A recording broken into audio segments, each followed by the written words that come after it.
इस कहानी की लेखिका है सोनिया सैनी। आधी रात का समय था। एक गाड़ी हवा से बातें करती लोनावला की घुमावदार सड़कों पर दौड़ी चली जा रही थी।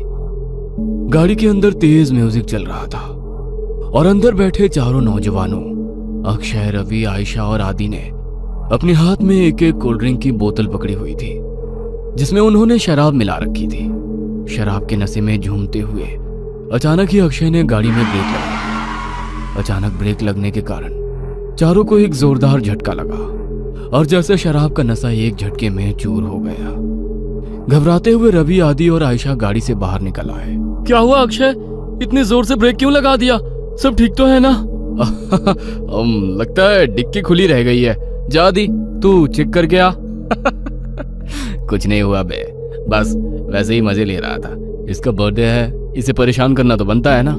तुम्हें अगर ज्यादा मस्ती सूझ रही है तो हटो, मैं ड्राइव करती हूँ। गाइस, मुझे लगता है अक्षय पीकर आउट हो चुका है। ए आयशा, चुप करके बैठना पीछे।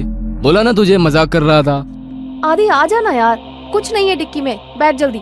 आशा के बुलाने पर आदि भी आकर अपनी सीट पर बैठ जाता है और अक्षय वापस से गाड़ी स्टार्ट कर देता है। यार 100 की स्पीड में भागती गाड़ी में तूने ब्रेक लगा दिया। अगर गाड़ी पहाड़ से नीचे गिर जाती तो अभी इन वादियों में भूत बनकर घूमते अपन लोग हैं। यार प्लीज ऐसा करो, किसी लॉज पर गाड़ी रोक दो, हम लोग सुबह निकलेंगे। अब तेरी क्या प्रॉब्लम है? तुम लोग समझ नहीं रहे हो यार, तुम सबको चढ़ गई है, अपने होश में नहीं हो तुम लोग। इस तरह लॉन्ग ड्राइव पर जाना सही नहीं है और तुम लोग अभी इस हाईवे के बारे में ज्यादा कुछ जानते भी नहीं हो। यार तेरा ही बर्थडे मनाने जा रहे हैं, तू सारा मजा मत खराब कर। अच्छा बता, क्या प्रॉब्लम है इस हाईवे में?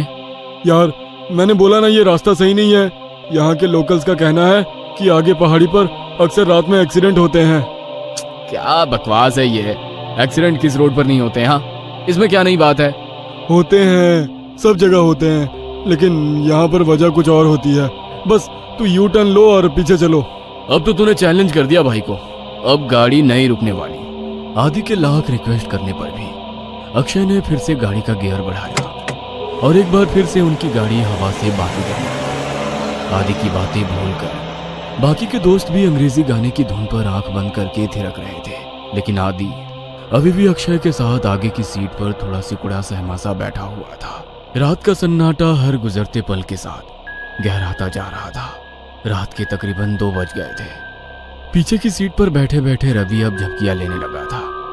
तभी एक बार फिर से अक्षय ने जोरदार ब्रेक लगा दिया तो गाड़ी जाकर सड़क किनारे लगे पेड़ से जा टकराई।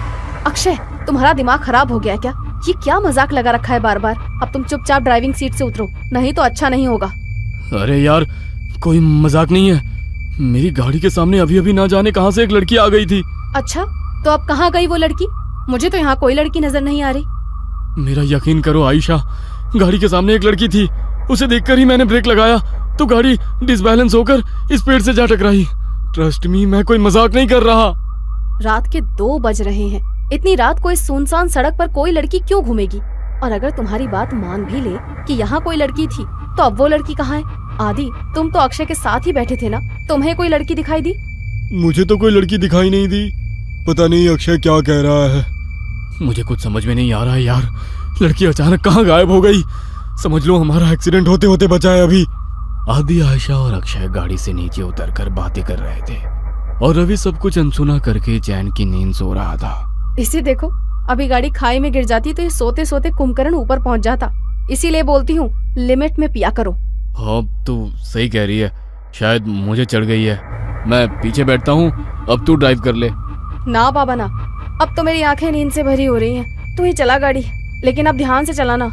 अक्षय एक बार फिर से ड्राइविंग सीट पर बैठ गया और आयशा पीछे बैठकर झपकियां लेने लगी। कुछ देर बाद, यार आदि, मुझे ऐसा लग रहा है हम बार बार उसी रास्ते पर आ रहे हैं। सब गोल गोल घूम रहा है यहाँ, वही पेड़ वही पहाड़। मुझे सच में चढ़ गई है क्या यार? तू एक बार लोकेशन चेक करना। भाई, पहाड़ एक जैसे ही होते हैं, इसमें क्या अलग होगा? आदि अपना मोबाइल निकालता है, लेकिन मोबाइल में कोई नेटवर्क ही नहीं आ रहा था। यार मेरे फोन में नेटवर्क ही नहीं है। तभी अक्षय को गाड़ी की लाइट्स में सामने एक आदिवासी पहनावे वाली लड़की दिखाई देती है। लगता है मुझे फिर से वहम हो रहा है। अगर अब मैंने ब्रेक लगाया तो ये सब मिलकर मुझे ही पहाड़ से नीचे फेंक देंगे। अक्षय लड़की की ओर गाड़ी बढ़ाने लगता है।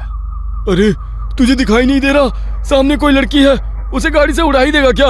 आदि की बात सुनकर अक्षय लड़की से कुछ दूरी पर ही गाड़ी रोक देता है। अक्षय, अचानक ये लड़की कहाँ से आ टपकी?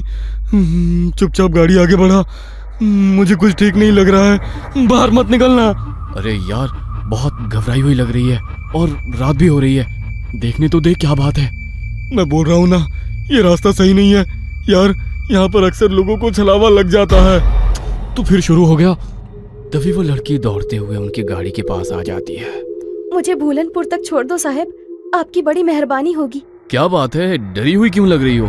साहब, वो लोग मेरे पीछे लगे हैं, आप बस जल्दी से यहाँ से चलो, नहीं तो कुछ भी हो सकता है। लड़की की बात सुनकर अक्षय गाड़ी का दरवाजा खोल देता है और लड़की आकर आयशा के बगल में बैठ जाती है। आपका बहुत बहुत शुक्रिया साहब, आज तो मैं बाल बाल बची हूँ। आपको पता नहीं है साहब, इतनी रात गए इधर निकलना सही नहीं है। यहाँ रात गए अपने शिकार की तलाश में छलावा घूमता है। कहते हैं जिसके ऊपर छलावा की नजर पड़ जाए फिर वो नजर बांध देता है, उसके बाद आप वही देखोगे जो वो आपको दिखाएगा। लेकिन तुम भाग क्यों रही थी? कौन था तुम्हारे पीछे? साहब, मैं छलावा की पकड़ में आ गई थी, बड़ी मुश्किल से अपनी जान बचाकर भागी हूँ। लड़की अभी अपनी कहानी सुना ही रही थी कि सामने से कुछ लोग मशाल लेकर सड़क के बीचों बीच खड़े हो जाते हैं। अरे, ये लोग ऐसे सड़क घेर कर क्यों खड़े हो गए हैं? कौन है ये लोग? ओ शिट, हॉर्न बजा जल्दी। इन लोगों पर हॉर्न का कोई असर नहीं पड़ रहा है यार, एकटक घुरे ही जा रहे हैं और अपनी जगह से टस से मस तक नहीं हो रहे हैं। मुझे तो बहुत गुस्से में लग रहे हैं। क्या करूं, पतली सी सड़क है, अगर ये सामने से नहीं हटे तो गाड़ी रोकनी पड़ेगी। गाड़ी रोकते ही कहीं इन्होंने हम पर हमला कर दिया तो? साहब, ये आदमी नहीं है, आप बस गाड़ी मत रोकना, अगर इन्होंने हमें पकड़ लिया तो अच्छा नहीं होगा, हम में से कोई नहीं बचेगा। क्या मतलब है तुम्हारा? मैं उन पर गाड़ी चढ़ा दूं? नहीं नहीं, ये मुझसे नहीं हो पाएगा। अक्षय की गाड़ी धीरे धीरे उस भीड़ के नजदीक पहुंच रही थी। भीड़ में खड़े लोगों के हाथों में जलती हुई मशाल और लाठी डंडे दिखाई पड़ रहे थे। इसके साथ ही उनके चेहरे पर गुस्सा भी साफ साफ देखा जा सकता था। जैसे ही गाड़ी उस भीड़ के नजदीक पहुंचने को हुई, अचानक ही अक्षय को दाईं ओर एक मोड़ दिखाई दिया और उसने गाड़ी उधर ही घुमा दी। अब गाड़ी उस सुनसान रास्ते पर दौड़ती चली जा रही थी। अचानक ही आयशा की नींद टूट जाती है। अरे यार, ये लड़की कौन है और ये कहाँ आ गए हम लोग? यार आयशा, हम अपनी आंखों से छलावा देखकर आ रहे हैं, बस लास्ट मोमेंट पर अक्षय ने इस रोड पर गाड़ी घुमा ली, नहीं तो पता नहीं आज क्या होता। मुझे तो अभी तक सोच सोच कर ही घबराहट हो रही है। ये सब हमारे साथ क्या हो रहा है, मुझे कुछ समझ नहीं आ रहा। हम लोग अभी एग्जैक्टली है कहाँ, कुछ पता है? आयशा के इतना कहते ही अक्षय को सड़क पर एक बोर्ड दिखाई देता है। ये देख, सामने बोर्ड पर लिखा है लोनावला 60 किलोमीटर। लो, हम तो बस 1 घंटे में लोनावला पहुंचने वाले हैं। लेकिन लोनावला पहुंचने में तो 8 घंटे लगते हैं ना, इतनी जल्दी हम लोग लोनावला कैसे पहुंच सकते हैं? आखिर ये कौन सा रोड है जो इतनी जल्दी वहाँ पहुंचा रहा है?